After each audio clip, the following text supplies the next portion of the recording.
4 trading sessions और stock market में 3000 point से ज्यादा का इजाफा हो चुका है। आज भी 910 पॉइंट्स का इजाफा हुआ। मार्केट तेजी से आगे बढ़ रही है। नीचे के पॉइंट्स देखकर उसमें तेजी से रिकवरी आई है।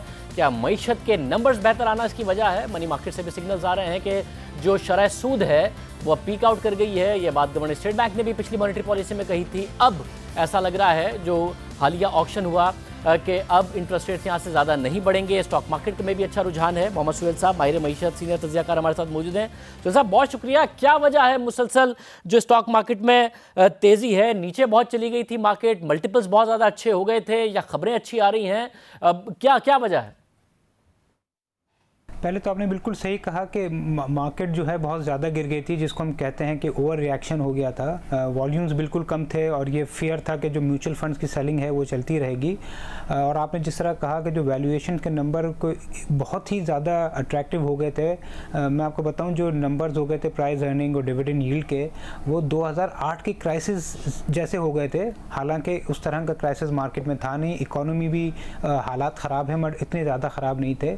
तो मेरे में एक शार्प रिकवरी तो एक्सपेक्टेड थी, मगर उसका सबब जो बनी आई थिंक मेरे ख्याल में प्राइमरी रीज़न बना उसका कि जो SCCP में ऊपर सतह पे जो तब्दीलियाँ हुई हैं, उसके बाद जो SCCP की जो न्यू टीम थी उन्होंने फ़ौरन ही चाय संभालते हुए मार्केट पार्टिसिपेंट से मुलाकात करनी शुरू की और मार्केट्स में जो इश्यूज़ थे, ख़ास तौर से जो वॉल्यूम रिलेटेड इशू थे उसकी तरफ बात करनी शुरू की। तो एक फील गुड फैक्टर हुआ कि शायद उम्मीद की जा रही है कि वो जो मसले मसाइल थे वो शायद रिजॉल्व हों, जिससे मार्केट में डेप्थ आए, क्योंकि मार्केट जो गिर रही थी इसी वजह से गिर रही थी कि मार्केट में वॉल्यूम ना होने के बराबर था।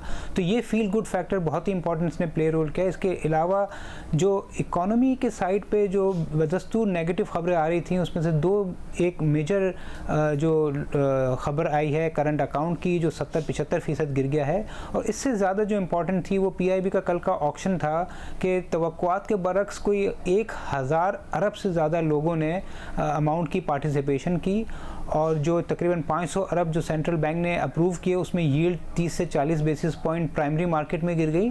और आज सुबह जब उसकी सेकेंडरी मार्केट की ट्रेडिंग हुई तो वो मज़ीद गिर गई। मतलब ये है कि 5 साल 10 साल का जो बॉन्ड था जो कोई 13.60-70 पे था कुछ महीने पहले, वो 12.80-90 पे आ गया।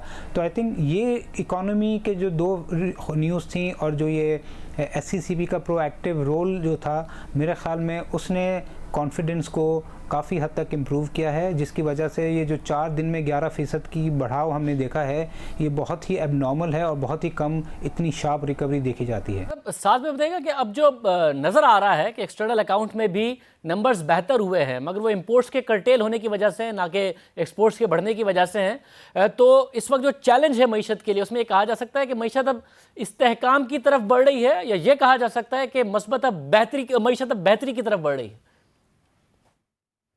नहीं, स्टेबिलिटी कहेंगे, मैं इसको बेहतरी तो नहीं कहूँगा या ग्रोथ तो बिल्कुल नहीं कहूँगा।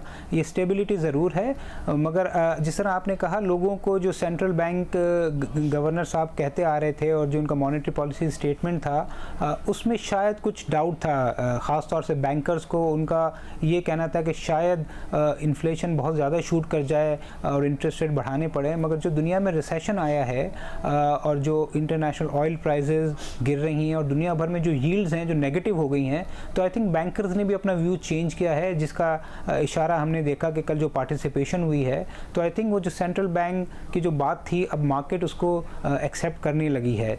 दूसरी जानिब मैं अभी भी कहूँगा कि हम स्टेबिलिटी की तरफ जा रहे हैं, क्योंकि करंट अकाउंट डेफिसिट तो गिर गया है जो एक बहुत अच्छा सिग्नल है, मगर हमारे रिजर्व्स अभी भी एडिक्वेट नहीं है। अभी भी रिजर्व्स 8-8.5 बिलियन डॉलर हैं, जिसको इन हालात में कम से कम कॉन्फिडेंस को बेहतर करने के लिए 11-12 बिलियन डॉलर होना चाहिए। और दूसरी जानिब जो रेवेन्यू कलेक्शन है ऑल्दो वो काफ़ी बेहतर ज़रूर होगा, मगर जो टारगेट है उससे बहुत ही अभी भी दूर है। और ये जो फिस्कल साइड का चैलेंज है और रिज़र्व बढ़ाने का चैलेंज है, ये मेरे ख्याल में रहेगा।